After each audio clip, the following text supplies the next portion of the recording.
नमस्कार, आपण पाहताय भक्ती मार्ग मराठी यूट्यूब चॅनल आणि आज आपण श्री क्षेत्र आळंदी या ठिकाणी आलो आहोत। आणि आळंदीतून ज्यावेळेस माऊलींची पालखी ज्यावेळेस निघते त्यावेळेस पहिली पादुका, ज्याला आपण थोरल्या पादुका मंदिर म्हणतो, ते समोरचं हे थोरल्या पादुका मंदिर आहे। आणि सुंदर असं मंदिराचं या ठिकाणी काम या ठिकाणी चालू आहे।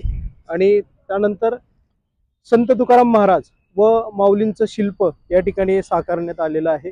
आणि या शिल्पाचं उद्घाटन आत्ताच या ठिकाणी महाराष्ट्र राज्याचे मुख्यमंत्री देवेंद्र भाऊ फडणवीस यांच्या हस्ते झालेलं आहे।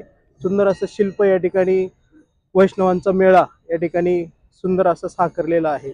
आजच पालखी या ठिकाणी विसाव्याला थांबली होती आणि त्यानंतर पुन्हा पुण्याकडे तिने प्रस्थान केलेलं आहे।